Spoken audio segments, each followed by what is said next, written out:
The gaslights of the Covent Garden Opera House cast a honeyed glow upon the jewels and silks of the Tun, a glittering constellation of London's elite. From her place in the shadowed rear of her aunt's box, Lady Eleanor Vance felt less like a star and more like a speck of dust, invisible and insignificant. She was a companion, a poor relation, a silent observer in a world she had once belonged to by right of birth. Now, the Vances were a name whispered with pity, their fortune lost to a series of ill-advised investments by her late father, leaving Eleonora and her mother adrift until her Aunt Harrington had taken her in, a charity that was dispensed with the constant, biting reminder of her dependency. She drew the heavy velvet curtain slightly, her gaze sweeping over the opulent theatre. Down below, in the stalls, she saw him, Alistair Beaumont, the Duke of Blackwood. Even from this distance, he was an imposing figure, a monolith of black wool and stark linen amidst the peacock finery of the other gentlemen. His hair was as dark as a raven's wing, his profile sharp and unforgiving. Society called him the Iron Duke, a man forged in some private, fiery tragedy that had left him cold, hard, and utterly unapproachable. It was common knowledge that since the death of his young wife, Lady Isabella, 5 years prior, he had become a recluse, emerging from his formidable country estate, Blackwood Manor, only when absolutely necessary. He was a creature of rumour and shadow, said to be as bleak and forbidding as the wind-swept coastline his castle overlooked. Eleonora watched as a hopeful mother attempted to guide her simpering daughter into his path. The Duke's gaze, when it lifted to them, was so devoid of warmth it seemed to chill the very air. The woman faltered, her smile freezing on her face, and she quickly steered her daughter away as if from a precipice. He noticed everything and responded to nothing, a man encased in an impenetrable fortress of his own making. Eleonora felt a strange, unwelcome pang of empathy. She too knew what it was to be isolated in a crowd, to wear a mask of cool indifference to hide a turbulent heart. Eleonora, do stop lurking like a housemaid and make yourself useful, her aunt's sharp voice cut through her reverie. Lady Harrington was a woman whose face had been set in a permanent state of dissatisfaction. Fetch my fan. The heat in here is simply unbearable. Eleonora murmured her assent and turned to retrieve the item from the retiring room. Her cousin, Clara, a girl of 18 whose primary personality trait was a vapid prettiness, giggled at some comment from her suitor, Lord Ashworth. They paid Eleonora no more mind than they would a piece of furniture. She was simply part of the box's appointments. When she returned, the first act had concluded, and the interval was in full swing. The box was now crowded with visitors paying their respects to Lady Harrington, their voices a cacophony of feigned compliments and thinly veiled gossip. Eleonora retreated to her corner, a ghost at the feast, clutching the small, worn silver locket she always wore around her neck. It had been her mother's, her only tangible connection to a life of love and security that felt a lifetime away. In the press of bodies, as Lord Ashworth made a grand, sweeping gesture to emphasize a point in his tedious story, his elbow caught her arm. It was a clumsy, careless blow.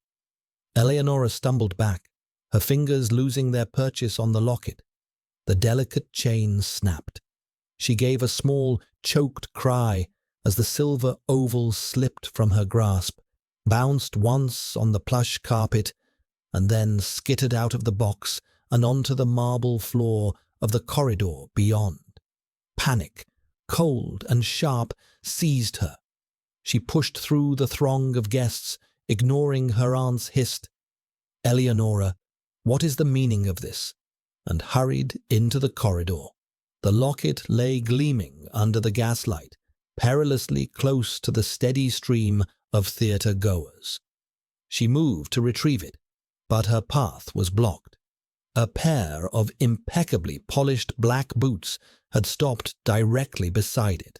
Her eyes travelled up from the boots, over the tailored lines of a dark evening coat, to a broad chest, a strong column of a throat, and then to the severe, unsmiling face of the Duke of Blackwood. He had been passing her aunt's box, and the small, shining object on the floor had apparently arrested his progress. Time seemed to slow. The cacophony of the interval faded to a dull roar in Eleonora's ears. She expected him to step over it, to continue on his way without a second glance. A fallen trinket belonging to a nobody was beneath the notice of a man like him. Her heart hammered against her ribs, a frantic bird trapped in a cage.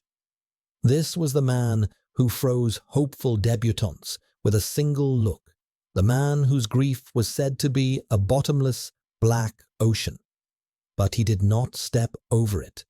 With a fluid grace that was surprising in a man of his size and stature, he bent down, his dark head inclining, and picked up the locket. He straightened, holding it in his palm. His hands were large, his fingers long and elegant, yet they looked as if they could bend steel. He turned the small piece of silver over, his expression unreadable, a mask of cold neutrality. Eleonora stood frozen, her breath caught in her throat.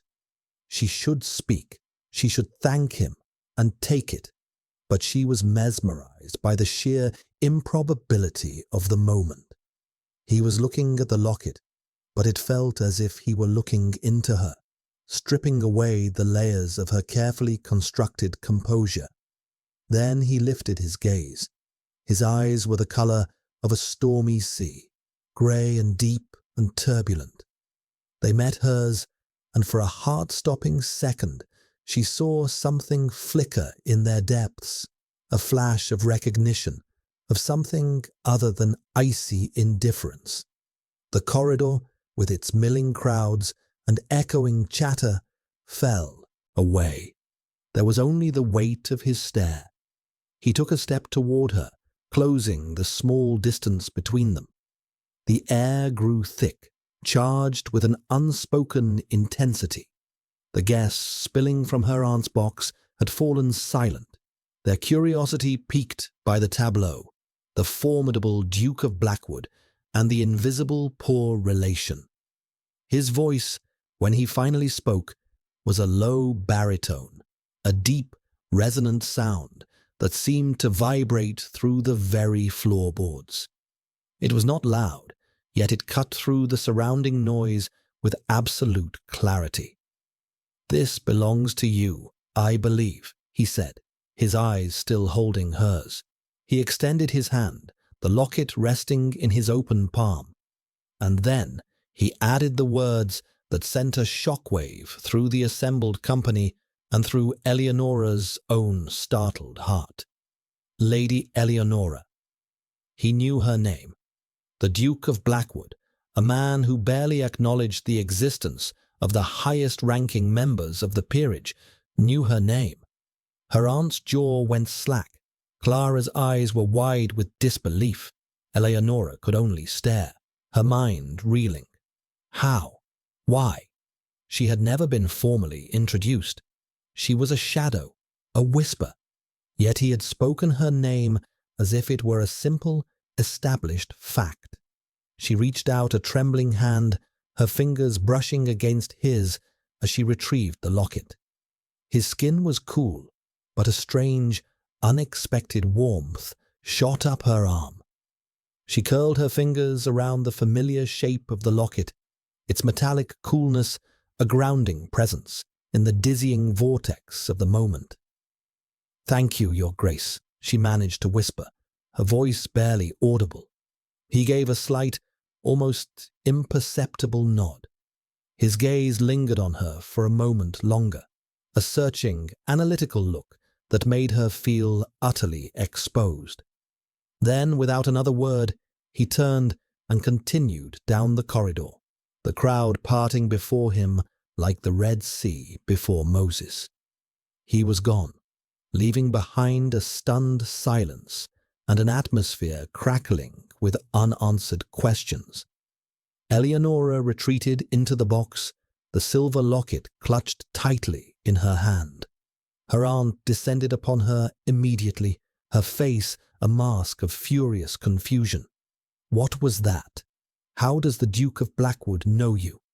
Have you been conducting yourself in some unseemly manner, Eleonora? Answer me. I have no idea, Aunt, Eleonora stammered, which was the honest truth. I have never spoken to the man before in my life. But as she stood there, enduring her aunt's tirade and the curious, speculative glances of the other guests, Eleonora knew that something had irrevocably shifted. The Iron Duke had, for a reason she could not fathom, singled her out from the shadows. He had called her by name, and in doing so, he had pulled her into the light. She was not sure if it was a rescue or a condemnation. The days following the encounter at the opera were thick with a cloying tension. Lady Harrington treated Eleonora with a new, suspicious scrutiny, as if she were a conspirator in some plot far too complex for her limited imagination. Clara was openly resentful, annoyed that her own carefully curated debutante season had been upstaged by such a bizarre and inexplicable event. The gossip, Eleonora knew, would be rippling through the drawing rooms of Mayfair, embroidering the brief exchange with all manner of scandalous speculation.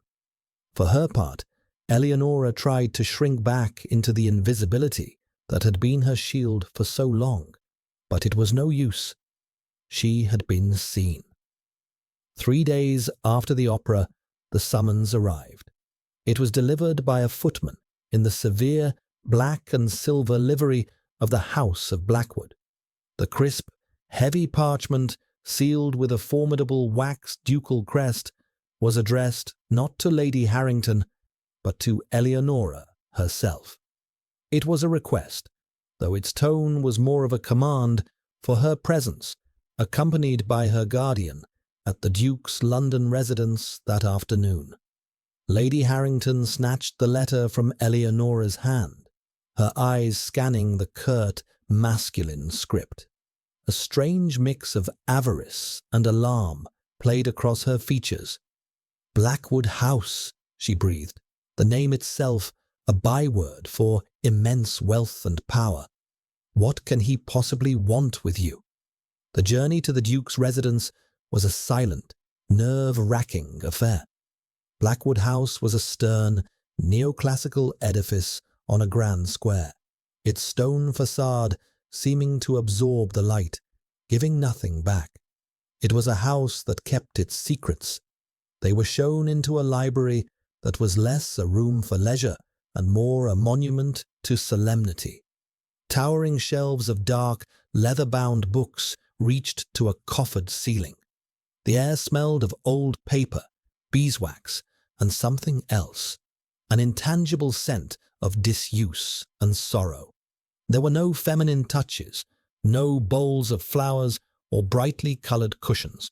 It was a purely masculine space, dominated by a massive mahogany desk, and behind that desk sat the Duke. He rose as they entered, a gesture of politeness that felt utterly impersonal. In the stark afternoon light filtering through the tall windows, he looked even more formidable than he had at the opera.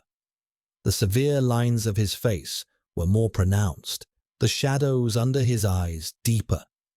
He was dressed not in the finery of the ton, but in simple, perfectly tailored dark trousers and a white shirt, the sleeves rolled to his forearms. He looked less like a duke and more like a man who did hard, serious work.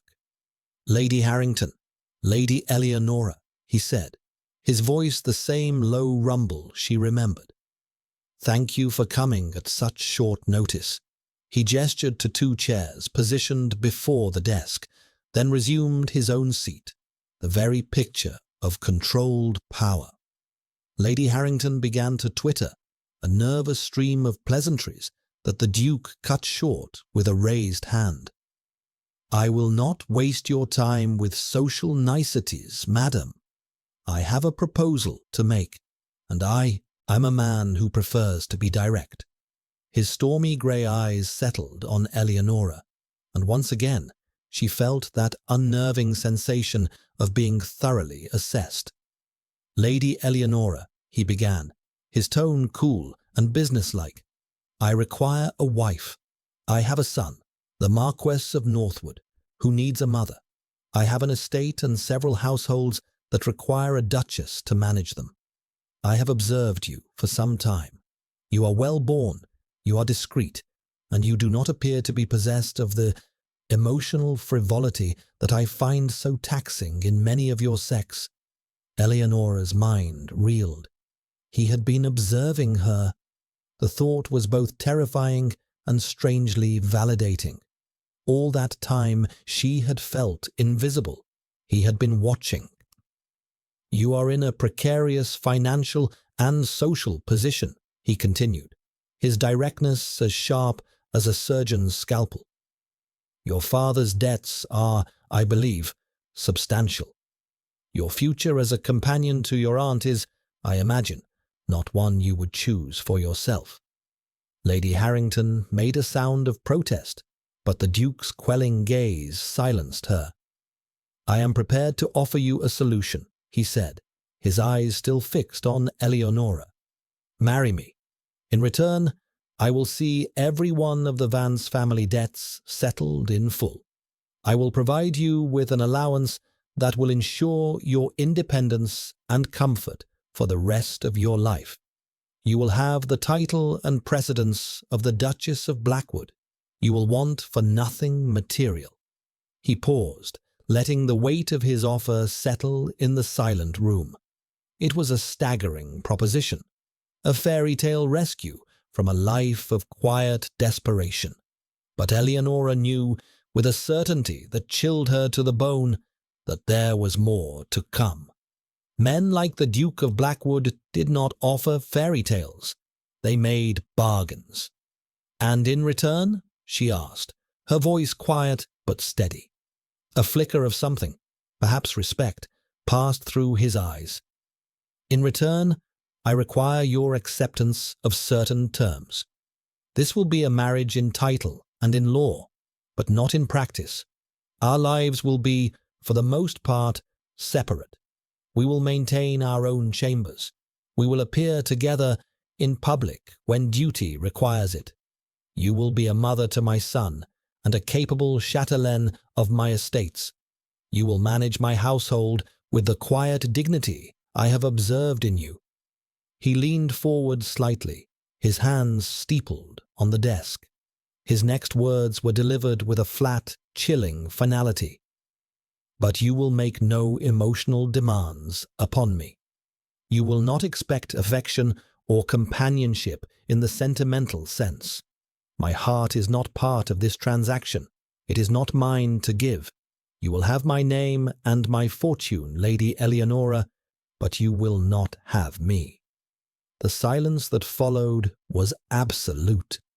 He had laid his terms on the table with the cold precision of a solicitor drawing up a contract.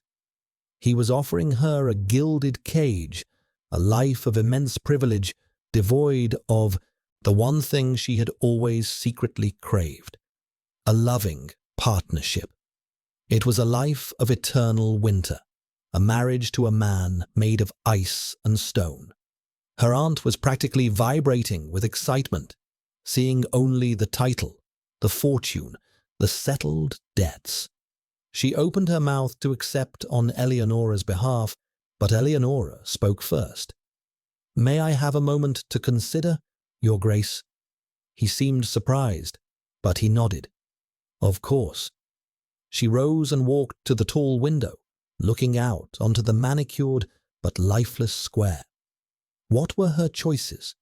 A life of servitude to her aunt, enduring daily humiliations, with the eventual prospect of being married off to some aging, impoverished viscount who might take her without a dowry. Or this, a life of power, security, and profound, unending loneliness at the side of a man who was openly promising her a loveless existence. But there was the matter of his son, a mother for my son. The words echoed in her mind, a child who needed a mother. Perhaps in that barren landscape she could cultivate one small, warm corner. Perhaps she could bring some light to one life, if not her own. It was a fragile, desperate hope, but it was more than she had now. She turned back from the window, her decision made.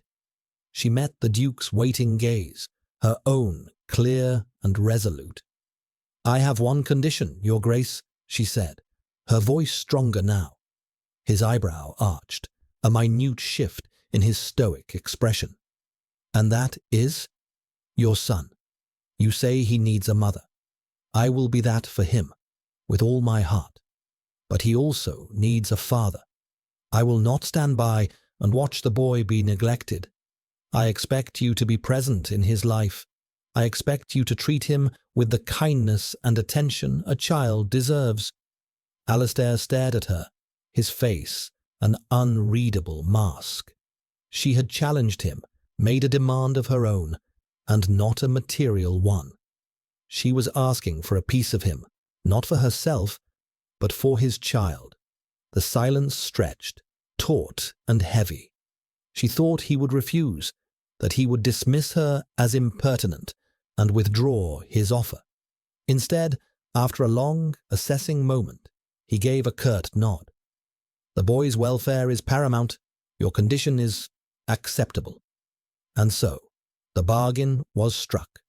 In the cold, sombre light of the Duke of Blackwood's library, Eleonora Vance agreed to trade her freedom for a title, her future for a fortune, and her hope of love for a life of cold, quiet duty. She was to become the Duchess of Blackwood, the wife of the Iron Duke.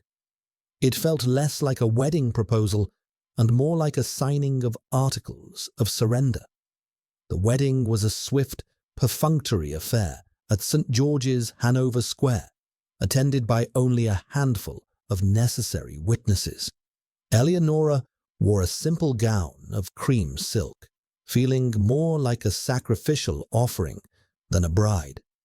Alistair stood beside her, a handsome, remote stranger, his vows spoken in a clear, dispassionate voice that offered no comfort. There was no celebration, no wedding breakfast. Immediately following the ceremony, she was whisked away in the Duke's funereal black carriage, bound for Blackwood Manor, her new home, her new prison. The journey was undertaken in near total silence. Alistair sat opposite her, his gaze directed out the window at the passing countryside, his profile as stern and unyielding as a Roman coin. Eleonora, now the Duchess of Blackwood, felt a profound sense of dislocation. Her life had been upended in a matter of days. She had a new name, a new status, but she had never felt more lost. What had she done? The question echoed in the hollow spaces of her heart. Blackwood Manor appeared as the evening mist began to roll in from the sea. It was not a house, it was a fortress, a vast Gothic pile of grey stone that seemed to rise organically from the cliffside, brooding over the churning waves below. Rooks circled its turrets like dark omens. It was the architectural embodiment of its master, formidable, isolated, and steeped in shadow. The staff, led by a severe, aging housekeeper named Mrs. Croft, lined the entrance hall. They greeted her with low bows and curtsies, their faces impassive, their eyes betraying a mixture of fear and curiosity. Eleonora saw at once that their loyalty and their terror was directed solely at the Duke. "Mrs. Croft will show you to your chambers," Alistair said, his first direct words to her since they had left London. He did not say "our chambers." He was already making good on his promise of separation. "I have matters in my study to attend to." And with that, he turned and strode down a long, dark corridor, disappearing into the gloom, leaving her alone in the cavernous hall with a sea of unfamiliar faces. Her rooms were in the east wing. They were vast and opulent, decorated in shades of pale blue and silver, with a large canopied bed and a sitting room that overlooked a formal, though neglected, stretch of lawn. It was a beautiful, lonely suite of rooms. Mrs. Croft pointed out the adjoining door. "His Grace's chambers are through there, Your Grace. They have remained locked for the past 5 years." The housekeeper's voice was devoid of emotion, but Eleonora understood the implication. These had been his and Isabella's rooms. He had given them to her while he had moved elsewhere. But it was another part of the house that drew Eleonora's attention. From her window she could see the west wing, a dark, silent silhouette against the bruised twilight sky. Its windows were all shuttered, its stone facade covered in creeping ivy. It looked abandoned, a place where time had stopped. "And the west wing?" she asked, her voice quiet. Mrs. Croft's expression tightened. "The west wing is closed, Your Grace, by the Duke's orders. No one is to enter." The finality in her tone forbade any further questions. The first few weeks at Blackwood were an exercise in endurance. The house was run with grim efficiency, but it was utterly devoid of warmth or life. It was a mausoleum. Alistair was a phantom presence. They took their meals together in a dining hall so vast their small table at one end felt like a raft in a dark, empty ocean. The silence between them was a palpable entity, broken only by the clink of silver on china. He would inquire formally about her day. She would respond with equal formality, and then the silence would descend once more. He never lingered after a meal, retreating immediately to his study, a room she quickly learned was his sanctuary and his fortress. She tried to learn the rhythms of the household, to take up the reins of her duties as Duchess, but Mrs. Croft and the other senior staff were resistant. They were accustomed to the Duke's direct orders and saw her as a temporary, ornamental inconvenience. They were polite, but watchful, their loyalty to the memory of the former Duchess, Isabella, a silent, unbreachable wall. It was during her second week that she encountered the guardian of that memory in person.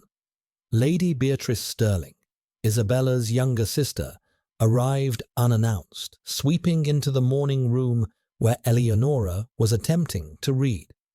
Beatrice was a stunning beauty, with the same raven hair as her late sister, but where Isabella's portraits showed a soft, melancholic loveliness, Beatrice's features were sharp, her eyes a brilliant, hard blue. "So you are the replacement," Beatrice said, forgoing any pretense of a greeting. She circled Eleonora, her silk gown rustling, her eyes taking in every detail of Eleonora's simpler morning dress with thinly veiled contempt. "I must confess, I am surprised. I had thought Alistair would have better taste, or at least more ambition." The implication was clear. Beatrice had expected to be the next Duchess of Blackwood herself, to step into her sister's shoes and secure the family connection. Eleonora was an obstacle, a usurper. "I am the Duchess of Blackwood," Eleonora replied, her voice calm, though her heart was pounding. she would not be intimidated in her own home. Beatrice laughed, a sharp, unpleasant sound. "A title does not make the woman, my dear. This house belongs to my sister's memory. You are merely a placeholder, a glorified housekeeper. And as for my nephew, Leo, do not think for a moment that you can replace his mother. I will not allow it." Her visit set the tone for their future interactions. Beatrice became a frequent, unwelcome guest, ostensibly to see her nephew, but truly, Eleonora suspected, to torment her and to remind Alistair of his first wife. She would speak of Isabella constantly, recounting shared memories, her voice laced with a possessive grief that felt more like a weapon than a sorrow. Alistair would endure these visitations with a stony stoicism, his face growing even colder, his silence more profound. During these weeks of glacial formality and open hostility, Eleonora began to observe the cracks in her husband's iron facade. She saw the way his hand would tighten on his wineglass when Beatrice mentioned Isabella's name. She caught him once, standing before a portrait of his late wife that hung in the gallery, his expression one of such profound, gut-wrenching pain that she had to turn away, feeling like an intruder on a private agony. And she saw the way his eyes would sometimes drift towards the corridor that led to the nursery, a flicker of longing and fear in their depths before he would turn away, his shoulders rigid with a self-imposed denial. He was not a man without feeling. He was a man drowning in it, and his coldness was the dam he had built to hold back the flood. It was the child who became her focus, the reason she had accepted this impossible bargain. Leo, the Marquess of Northwood, was 6 years old, a small, ethereal creature, with his father's dark hair and his mother's large, sorrowful blue eyes. Eleonora first met him properly a few days after her arrival. He was brought to the drawing room by his governess, a stern, unsmiling woman named Miss Finch. The boy was preternaturally quiet and still. He stood before her, his hands clasped behind his back, and gave a perfect, tiny bow. "Your Grace," he murmured, his eyes fixed on the floor. "Lord Northwood," Eleonora replied gently, sinking to her knees to be on his level. "It is a pleasure to meet you. You may call me Eleonora." Miss Finch sniffed disapprovingly. "The boy will address you by your proper title. It is what his father insists upon." Eleonora ignored her. She looked at the small, pale face, the tense set of his little shoulders, and saw a profound loneliness that echoed her own. He was a ghost in his own home, a footnote in his father's life, managed by staff and visited by an aunt who seemed to see him only as a living embodiment of her dead sister. Her heart went out to him. This, she thought, was where she could make a difference. This was the one corner of this cold, bleak house where she might be able to cultivate some warmth. She began to dismiss Miss Finch for an hour each afternoon, taking charge of the boy herself. At first, he was wary, his responses to her questions monosyllabic. He played with his toy soldiers with a solemn intensity, creating silent, orderly battles on the nursery floor. He did not know how to laugh. Eleonora did not push. She simply sat with him, her needlework in her lap, providing a quiet, steady presence. She started reading to him, choosing tales of adventure and magic, her voice soft and expressive. Slowly, tentatively, he began to respond. He would move a little closer to hear better. He would ask a quiet question about a dragon or a hidden treasure. A tiny seed of trust was beginning to sprout in the barren soil of his lonely childhood. One rainy afternoon, as they sat by the nursery window, watching the storm lash against the glass, Leo pointed a small finger towards a distant corner of the grounds. "Mama's garden," he said, his voice barely a whisper. Eleonora followed his gaze. Tucked away, enclosed by a high stone wall, was a patch of land so overgrown and tangled it was barely recognizable as a garden. A rusty iron gate hung crookedly on its hinges. It was a place of profound neglect, a perfect metaphor for the heart of this house. "That was your mother's garden?" she asked gently. He nodded. "We used to have picnics there. Before. The word hung in the air, freighted with all the unspoken tragedy of his young life. An idea began to form in Eleonora's mind. It was a bold, perhaps presumptuous, initiative, but it felt right. It felt necessary. She would restore the garden. For Leo, for the memory of the woman she had replaced, and perhaps, selfishly, for herself. She needed a project, something to nurture, something to bring back to life in this place of creeping death. That evening at dinner, she broached the subject with Alistair. The silence between them had been particularly heavy, and her voice, when she spoke, sounded unnaturally loud in the vast dining hall. "Your Grace, I have a request." He looked up from his plate, his expression one of mild, weary surprise. She had never requested anything of him before. "Yes?" "I have noticed the walled garden at the edge of the east lawn. It has fallen into a state of disrepair. I would like your permission to undertake its restoration." His eyes narrowed slightly. "Why?"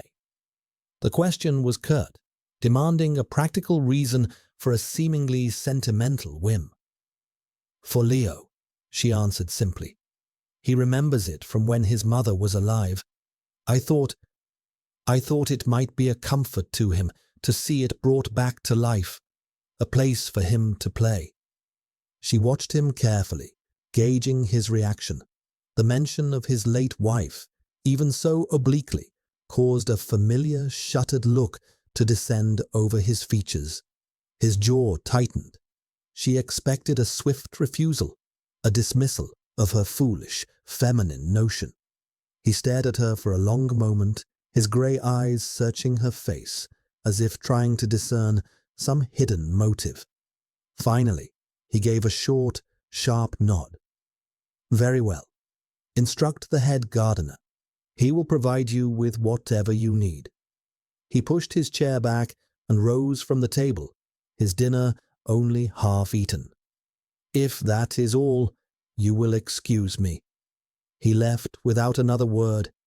It was not the enthusiastic endorsement she might have hoped for, but it was permission. It was a start. As she watched his retreating back, she felt a small, unfamiliar flicker of triumph.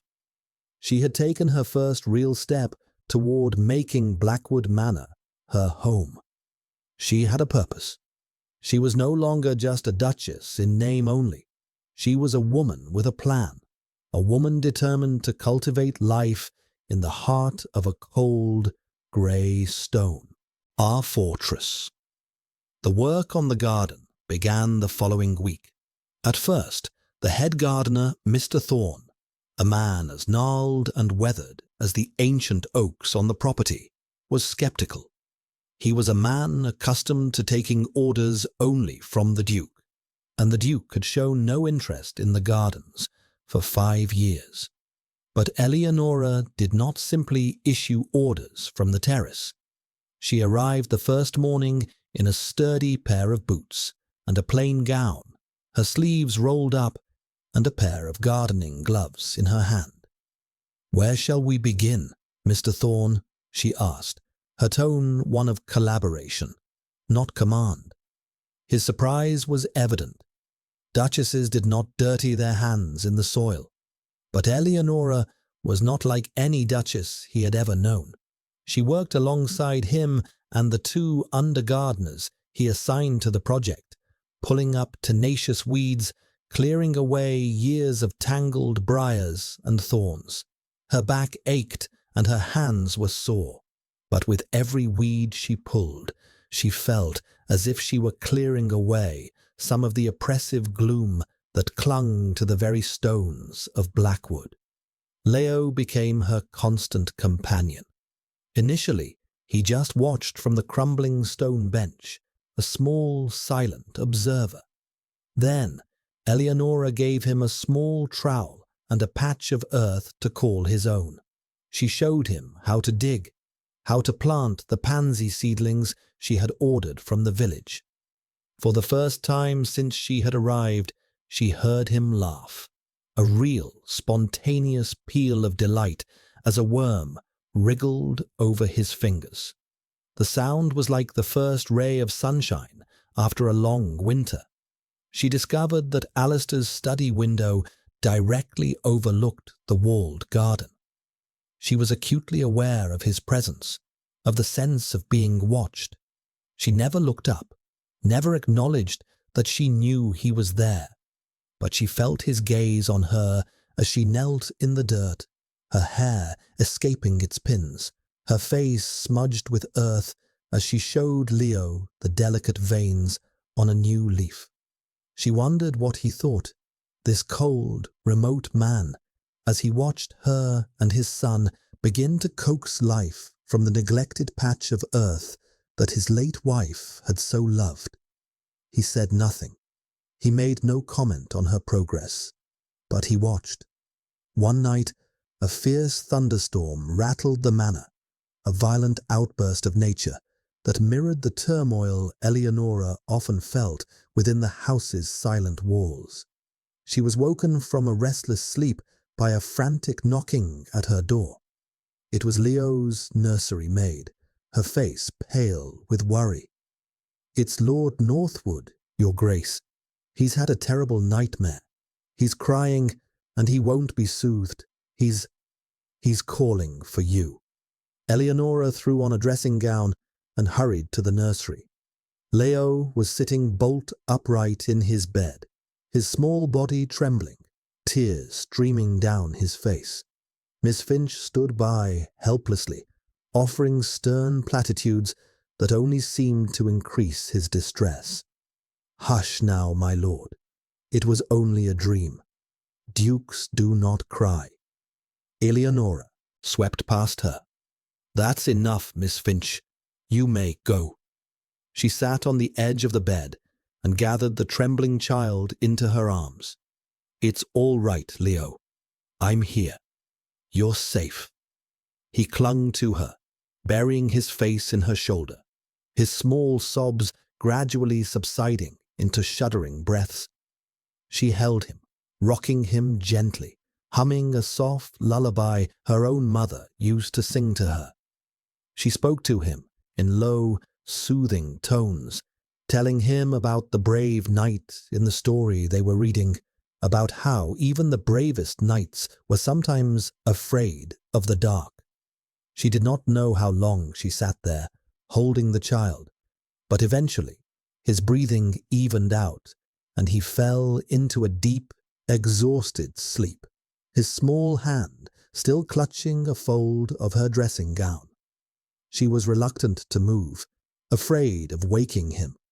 She carefully settled him back against the pillows and sank into the armchair by his bed, watching the soft rise and fall of his chest in the dim light of a single lamp.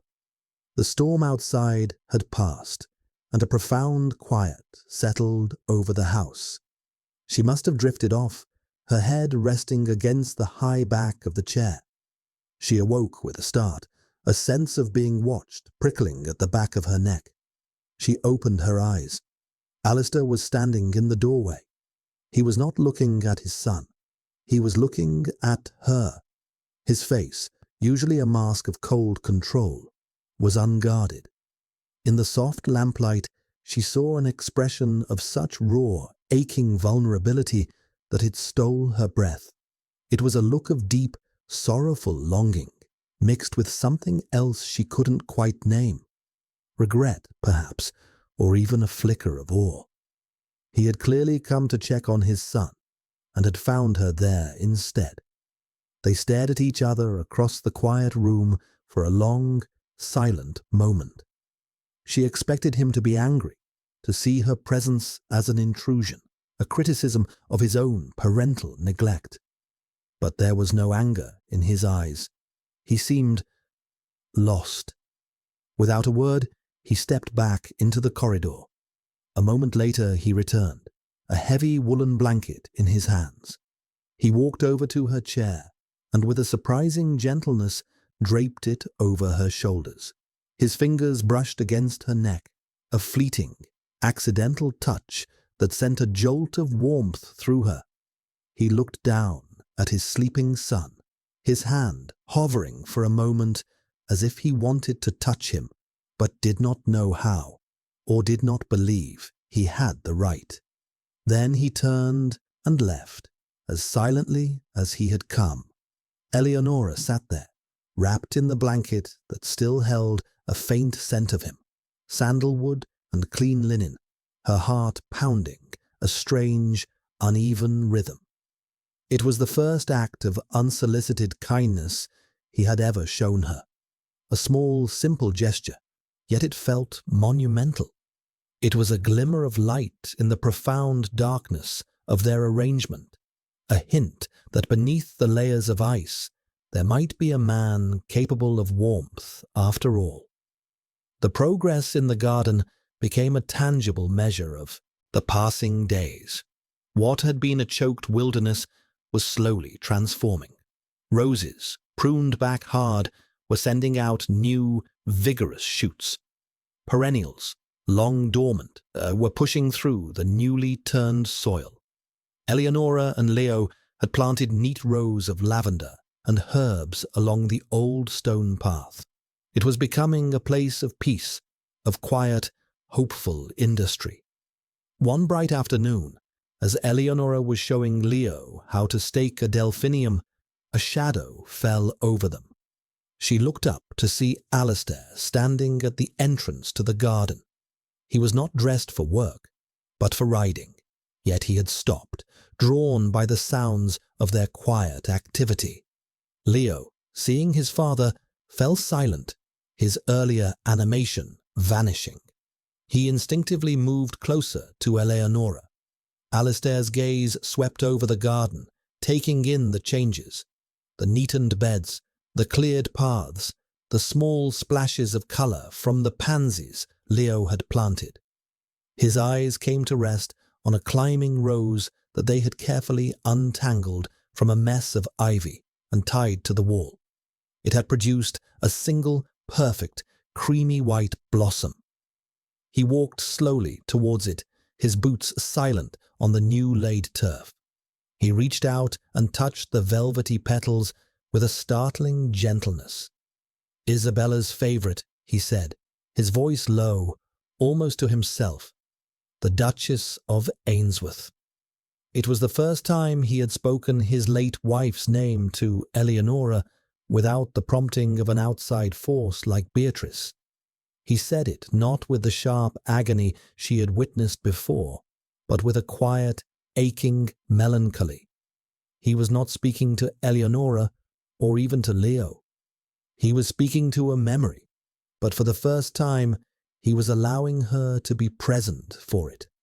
He turned his gaze from the rose to her, and then to his son, who was half hidden behind her skirts. The flicker of pain in his eyes was unmistakable. He saw the child's fear of him, his easy affection for her. He opened his mouth as if to say something, but then seemed to think better of it. With a curt nod, he turned and left the garden. But a change had begun. A few days later, he sent a footman to inquire if the Duchess and Lord Northwood would take tea with him, not in the formal drawing-room, but on the terrace overlooking the lawn. When they arrived, he was already there, a pot of tea and a plate of cakes on the table before him. The conversation was stilted, awkward. Alistair directed most of his questions to Leo, asking about his lessons in a formal, stilted tone. Leo, intimidated, would only whisper his answers, looking to Eleonora for reassurance. Despite the awkwardness, it became a semi-regular occurrence. Alistair would join them for tea or walk through the garden, a silent observer of their work. The silences between them began to feel less oppressive, filled now with the shared, unspoken focus on the child and the regenerating garden. Eleonora found herself speaking to him more freely, telling him amusing anecdotes about Leo's discoveries, about the stubbornness of a particular weed or the beauty of a newly opened flower. He rarely said much in return, but he listened. His intense, stormy eyes would follow her as she spoke, and she began to feel less like an employee fulfilling a contract and more like a partner in some fragile, undefined enterprise. He was still the Iron Duke, but she was beginning to see the man beneath the armor. The crisis arrived, as crises often do, without warning. It began as a sniffle, a slight cough from Leo that Eleonora initially dismissed as a simple cold. But by the next day, his cough had worsened and a fever had taken hold. By evening, he was burning up, his small body shivering violently beneath a mountain of blankets.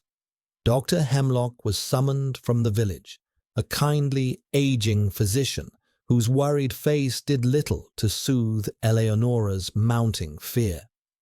"It is a severe inflammation of the lungs," he said gravely, after examining the child. "The fever is dangerously high. The next 48 hours will be critical."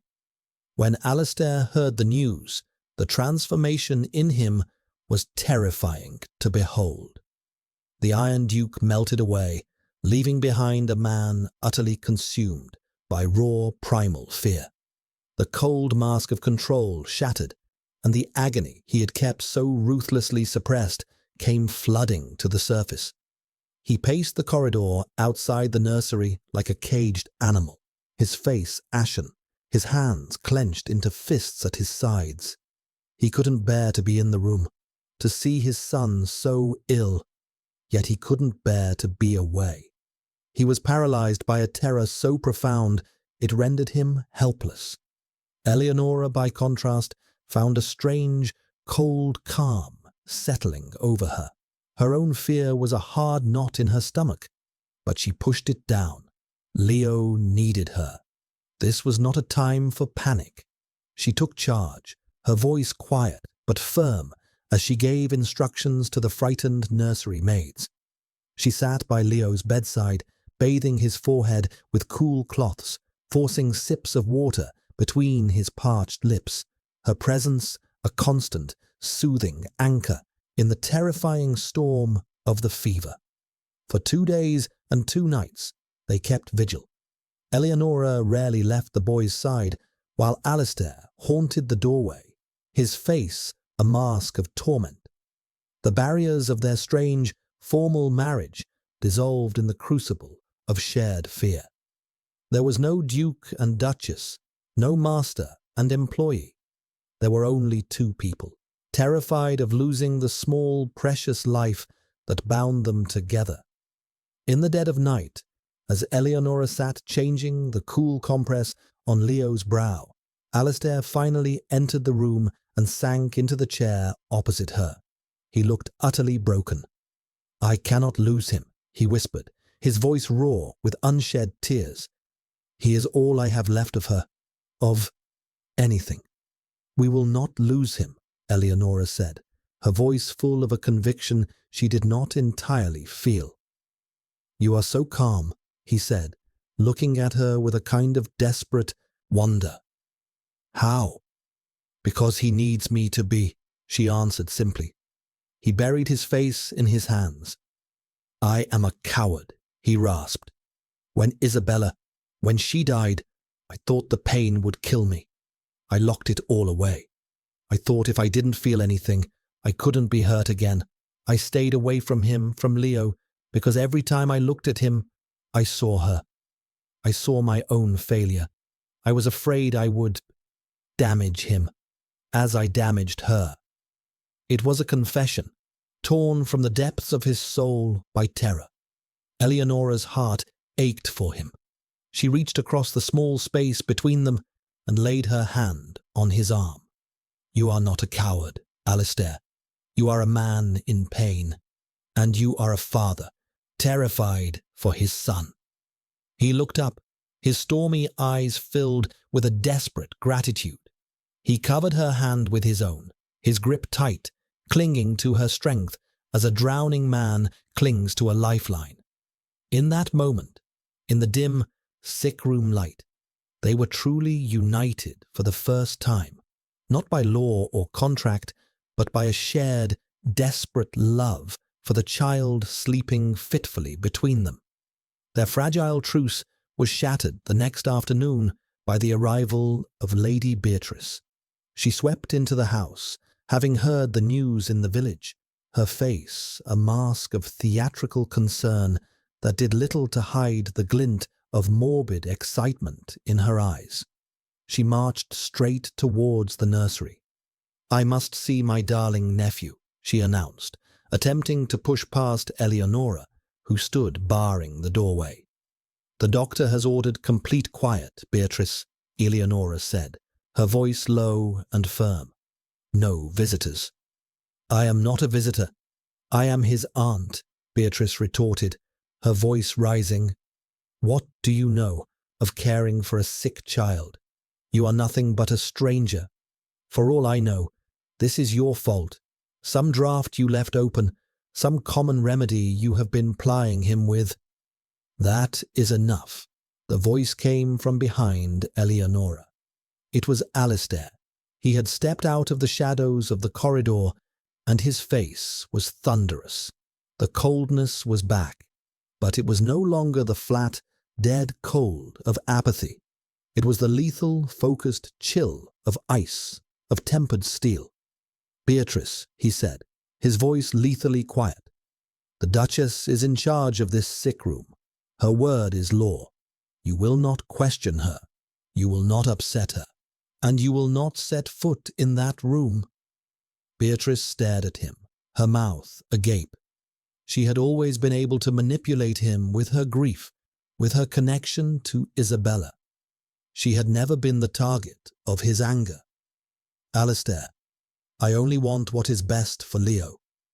What is best for Leo is that he has peace and quiet, Alistair said, taking a step forward, his sheer size and fury making him seem to fill the corridor. My wife has not left his side for 2 days. She has been his rock, his comfort, and his nurse. You, on the other hand, have brought nothing but discord and accusation into this house. You will leave. Now. It was a public, unequivocal defense. He had called Eleonora his wife, not with the cold formality of a title, but with the full, protective weight of the word. He had chosen her over the sister of his sainted, lost Isabella. It was a seismic shift, a redrawing of the battle lines in the Cold War that had been raging within Blackwood's walls.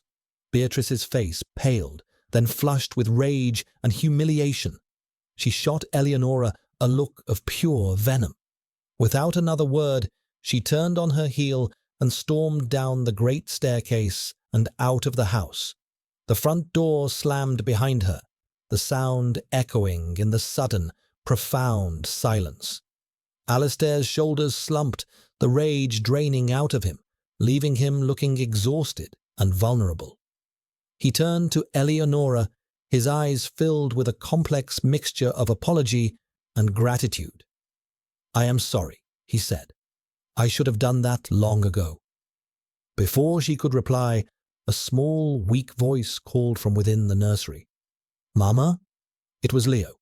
His voice was thin, but it was clear, and he had called her Mama. Eleonora's heart swelled. She and Alistair exchanged a look of pure, unadulterated hope, and rushed to the child's bedside together. Leo's fever broke that evening. The crisis had passed. The relief that washed over the house was so immense it was almost dizzying. Dr. Hemlock declared him out of danger, and for the first time in 3 days, Eleonora and Alistair could breathe again. The shared ordeal had stripped them bare, leaving them emotionally raw and exposed. The old formalities and distances felt impossible to reconstruct. That night, after Leo was settled into a peaceful, natural sleep, Eleonora found herself too agitated to rest. She wandered down to the library, the room where their strange pact had been made, and stood before the cold fireplace. She felt a hand on her shoulder and turned to find Alistair behind her. He looked as weary and emotionally spent as she felt. "I need to thank you, Eleonora," he began, his voice rough, "for what you did. For Leo. You saved him." "We saved him," she corrected gently. He shook his head. "No, you did. I was useless, frozen by the past." He let out a long, ragged breath and walked over to the decanter of brandy on a side table, pouring a generous measure into a glass. He didn't drink it, just held it, staring into the amber liquid as if it held the answers to some unasked question. "You asked me once how I could be so calm," he said, his back to her. "I should ask you the same. How can you stand to be in this house, with me?" "I made a bargain," she said softly, "and I do not break my promises." He turned to face her, his eyes dark with a pain that seemed to have no end. "I need to tell you," he said, his voice barely a whisper. "You deserve to know the truth. Not the version society whispers, but the truths of what happened to Isabella." He gestured to the chair she had sat in on that first day, and took the one opposite. The vast desk was no longer between them. He began to speak, his voice low and strained, as he unburdened himself of the guilt he had carried alone for 5 long years. "Our marriage, Isabella's and mine, it was not what people thought. It was arranged by our fathers. I was the cold, responsible duke. She was the celebrated beauty. It was meant to be a perfect match, but it was a disaster from the start." He took a deep, shuddering breath. "She was fragile, not just in body, but in spirit. She hated Blackwood. She said the sea and the wind and the grey stone were suffocating her. She was a hothouse flower, and I had planted her on a barren cliffside. She grew more and more melancholic, retreating into herself. I didn't understand. I am not a man who understands such subtleties of the soul. I saw it as a weakness, a refusal to perform her duty. I grew impatient, cold." His knuckles were white where he gripped the glass. "The night she died, there had been a storm, much like the one the other night. We had argued, horribly. She wanted to return to London, to her family, to the light and the laughter. I refused. I told her her place was here, with me, with her son. I said cruel things, unforgivable things. I told her she was a disappointment as a wife and a mother." He choked on the words, the memory clearly as raw as an open wound. She ran from the room, out into the storm. I was angry, proud. I let her go. I thought she had just gone to her chambers. An hour later, when she hadn't returned, I went to find her. She wasn't there. We searched the house, the grounds. I found her at the bottom of the cliff path, the one that runs along the sea edge. The guardrail had been damaged in the storm. The constable said she must have slipped, lost her footing in the wind and the rain. An accident. He finally looked at Eleonora, his eyes swimming with a self-loathing that was terrible to witness. "But it was no accident. I drove her out into that storm. My words, my coldness, my anger. Whether she slipped or chose to fall, it makes no difference. I killed her as surely as if I had pushed her myself. The West Wing, those were her rooms. I locked them that night and have never set foot in there since. I could not bear it, and I swore I would never allow anyone close to me again. I am poison, Eleonora. I destroy everything I touch. The confession hung in the air between them, a testament to 5 years of solitary guilt and self-punishment. He had built his iron fortress not out of a lack of love, but out of a surplus of guilt, a penance for a crime he believed he had committed. Eleonora looked at this broken, powerful man, and her heart did not feel fear or judgment. It felt an overwhelming wave of compassion. She rose from her chair and went to him, kneeling on the floor beside his seat. She gently took the brandy glass from his unresisting hand and set it aside. Then she took his hand, his large, cold, trembling hand, in both of hers. "Listen to me, Alistair," she said, her voice soft but firm, compelling him to meet her eyes. "What happened to your wife was a tragedy, a terrible, heartbreaking tragedy. But it was not a murder. You are not a monster. You are a man who has been blaming himself for a storm, for a faulty railing, for another person's deep, deep unhappiness that likely began long before she ever met you. You have been carrying a burden that was never yours to bear alone." He stared at her, his lips parted as if to argue, but no words came. Her simple, unwavering acceptance was something his soul was unprepared for. He had expected horror, condemnation. He had not expected grace. "You are not poison," she continued, her grip on his hand tightening. "I have seen you with Leo. I have seen the love you hold for him, even if you are too afraid to show it. And I have seen the kindness you are capable of." She thought of the blanket he had placed over her in the nursery. "You have lived in winter for 5 years, Alistair. It is time to let the spring come." A single tear traced a path down his cheek, a crack in the frozen river of his grief. He looked at her, truly looked at her, not as the Duchess, not as a solution to his problems, but as Eleonora, the woman who had resurrected his wife's garden, who had won his son's love, who had nursed him through a fever, and who was now, impossibly, offering him absolution. With a sound that was half sob, half groan, he pulled her towards him. His arms went around her, crushing her to him in an embrace that was not gentle or romantic, but desperate, raw, and utterly cathartic. He buried his face in her hair, his body shaking with the force of his released grief.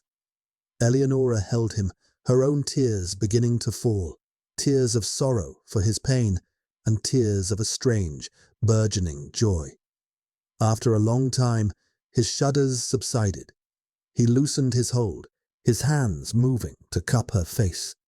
He tilted her head back, his thumbs gently wiping the tears from her cheeks.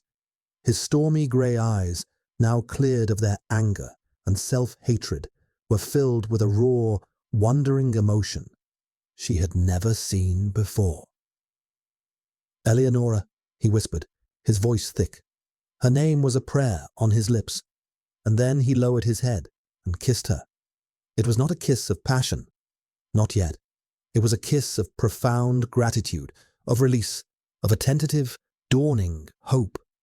It was the sealing of a new pact, not one of cold convenience, but one of shared vulnerability and the promise of healing.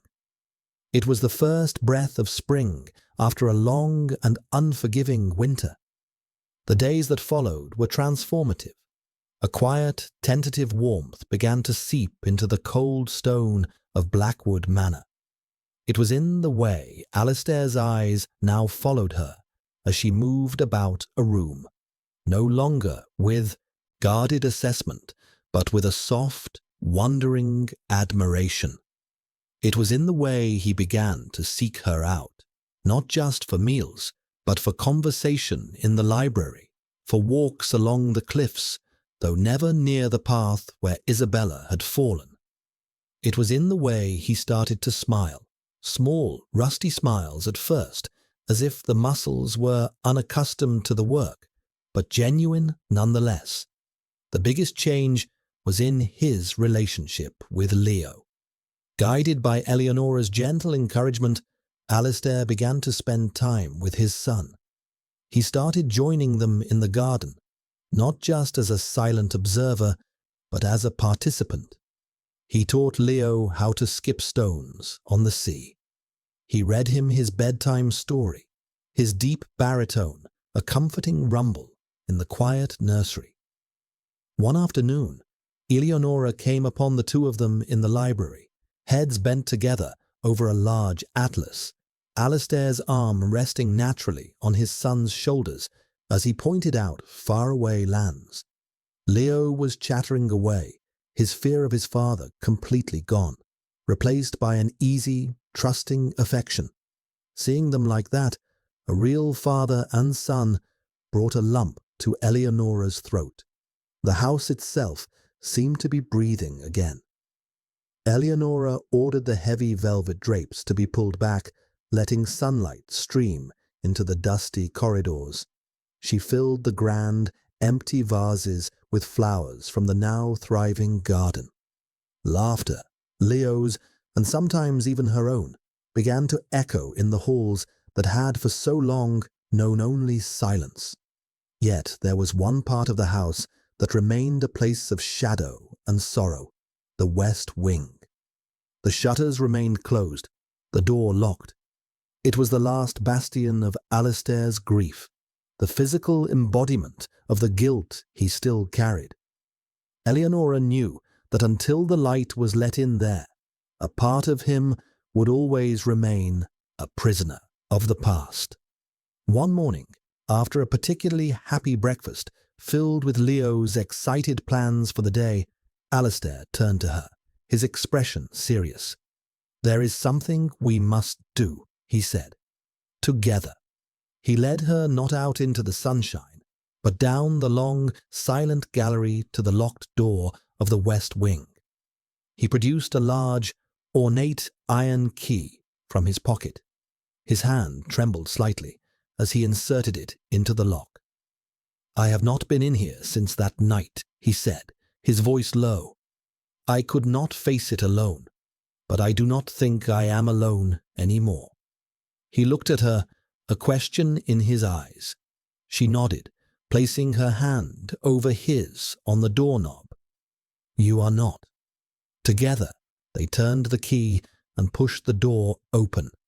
It swung inward with a low groan, releasing a gust of stale, cold air that smelled of dust and potpourri that had faded 5 years ago. They stepped inside. The rooms were not horrifying, just deeply, profoundly sad. Everything was draped in white dust cloths, creating an army of ghostly shapes in the dim light. It was a perfectly preserved time capsule of a life cut short. Book lay open on a table, a ribbon marking the page. A silk shawl was draped over the back of a chair. It was a place of ghosts, but they were sad ghosts, not angry ones. Alistair walked slowly through the rooms, his face a mixture of pain and resolution. Eleonora followed, not speaking, allowing him the space to confront his memories. He stopped before a small, elegant writing desk near the window. On its surface, beneath a thin layer of dust, lay a small, leather-bound book. "Her journal," Alistair said, his voice thick with emotion. She was always writing in it. He reached out a hand to touch it, then drew back. "I never read it. I felt I had no right. After I told the staff to pack her things away, but to leave this. I don't know why." "Perhaps you should read it now," Eleonora suggested gently. Perhaps she has something to tell you." With a deep breath, he picked up the journal. He opened it, his eyes scanning the delicate, looping script. He was silent for a long time, turning page after page. Eleonora watched as a storm of emotions crossed his face: confusion, sorrow, and then a look of profound, dawning shock. "My God," he whispered. He sank into the nearby dusty chair, the journal still open in his hands. "Eleonora, listen to this." He began to read aloud. The entries were not the diary of a happy young woman made miserable by her cold husband and his gloomy castle. They were the writings of a soul who had been lost long before she had ever come to Blackwood. Isabella wrote of a deep, pervasive sadness that had haunted her since girlhood, a feeling of being a fragile, ornamental thing in a world that demanded strength she did not possess. She wrote of her fear of marriage, of motherhood, of failing to live up to the expectations of the world, of her family, of the formidable duke she had married. The final entries were heartbreaking. She wrote of her love for her son, a love so fierce it terrified her, because she felt herself to be a tainted, broken vessel, unworthy of raising him. The argument they'd had on that final night was there, but it was not the cataclysmic event Alistair remembered. To her, it was just one more confirmation of her own inadequacy, the final piece of evidence in a case she had been building against herself for years. The last entry, dated the afternoon of her death, was chilling. "The storm is coming," she had written. "I feel it inside me, as well as outside, a great cleansing wind. Perhaps it will finally blow all the sadness away. I will walk by the sea. The sea is the only thing that seems to understand." Alistair finished reading. His voice choked. He looked up at Eleonora, his eyes wide with a terrible, liberating understanding. "It wasn't me," he said, the words full of awe and grief. "I was a part of her sadness. Yes, I did not help, but I did not create it. She was ill. She was drowning long before she met me." This guilt that had defined him for 5 years, the heavy chains of self-blame, finally fell away. He was not his wife's killer. He was her fellow victim, another soul caught in the tragic storm of her depression. He bowed his head, and this time the tears that came were not of guilt, but of pure, cleansing grief for the woman he had never truly known, and for the years he had lost to a false penance. Eleonora knelt before him once again, and this time, when he reached for her, it was not in desperation, but with the clear, steady hands of a free man. He held her close, and in the dusty, silent rooms of his first wife's memory, he finally began to heal. They spent the rest of the day opening the shutters of the west wing, letting the afternoon sun and the fresh sea air pour in, chasing away the ghosts and the shadows. It was a symbolic act, a conscious decision to move from the past into the future. Later that evening, he led her into the restored garden. The setting sun cast a golden glow over the blooming roses and fragrant lavender. The air was soft and warm. Leo was already asleep upstairs, tired out from a day of happy adventure. They were alone. Alistair stopped by the trellis where the creamy white Isabella rose was now covered in blossoms. He picked one and gently tucked it into Eleonora's hair. "For 5 years," he began, his voice deep and earnest, "this garden was dead. This house was dead, and I was dead inside. I brought you here as a convenience, a practical solution to the problems of my life. I offered you a contract, a loveless, empty existence. It was the cruelest bargain a man could offer a woman. He took both of her hands in his stormy grey eyes, now as clear and bright as a summer sky after a rain, gazing into hers. But you, Eleonora, you are not a practical solution. You are a miracle. You came into this wasteland and you cultivated life. You gave my son back his laughter. You gave this garden back its beauty. And you have given me back my soul. You taught me that a heart doesn't have to be a fortress.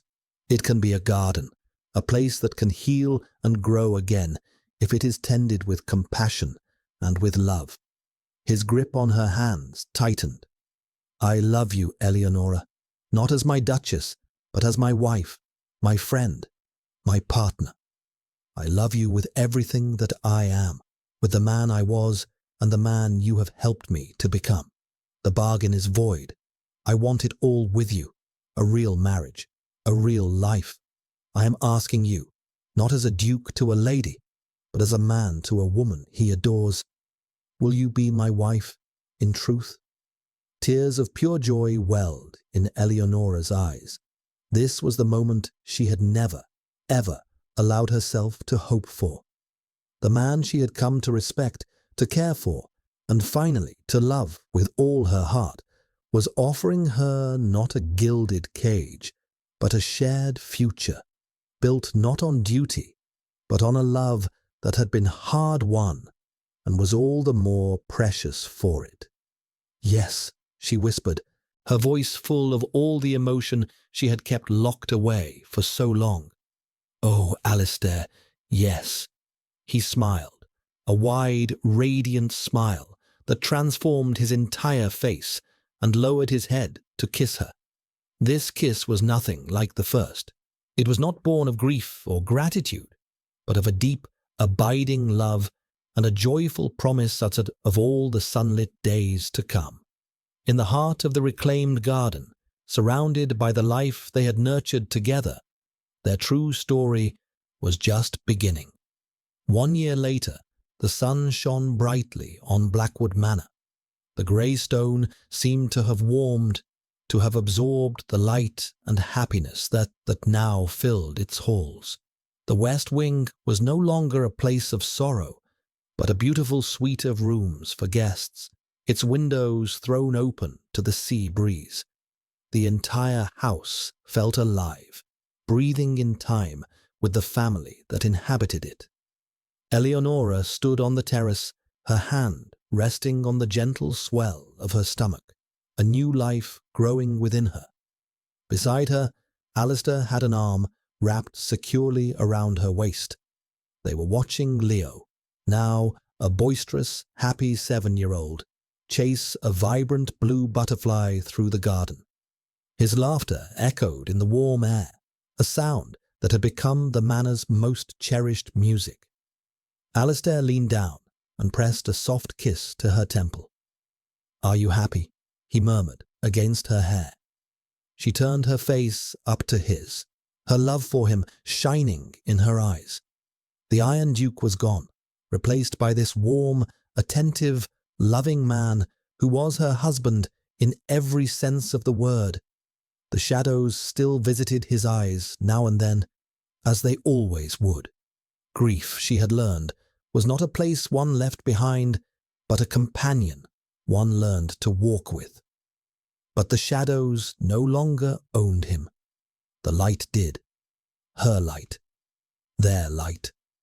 "More than I ever thought possible," she answered, her voice full of a deep and settled contentment. He followed her gaze to their son, who had finally caught the butterfly, holding it gently in his cupped hands for a moment to admire its beauty before opening his fingers and letting it fly free. Alistair's smile was full of a father's pride and a quiet, profound peace. He was no longer a man haunted by the past, but one who was firmly, joyfully planted in the present, his eyes fixed on the bright horizon of the future. Eleonora leaned her head against his shoulder, her hand covering his where it rested on her waist. They stood together in the sunshine, a family forged not by convenience, but by compassion, by patience, and by the stubborn, resilient power of love to find its way through the darkest of shadows and make a neglected garden bloom once more. Dear listener, how often do we encounter hearts that seem closed for good? We meet people who, like the Duke of Blackwood, have built walls around themselves, fortresses of coldness and distance designed to protect them from a pain we cannot see. It is so easy to judge these walls, to see them as a personal rejection and to turn away. But Eleonora's story reminds us of a quieter, more powerful truth, that sometimes the most profound acts of love are not grand declarations, but small, patient gestures of compassion. It is the choice to see the pain behind the armor, to offer a blanket in a cold room, to tend a neglected garden, not for reward, but simply because it needs care. It is the radical act of offering kindness to a heart that has declared itself unworthy of it. We may not be able to heal every wound we encounter, but we can always choose to be a source of warmth in a cold world. We can be the person who listens without judgment, who offers strength in a moment of crisis, who bravely opens the door to a locked room and helps let the light in. True connection is rarely born of perfect circumstances. More often, it is cultivated slowly and patiently in the broken soil of our shared human experience. May we all have the courage to pick up a trowel and begin the gentle, hopeful work of helping a hidden garden bloom. Thank you for listening.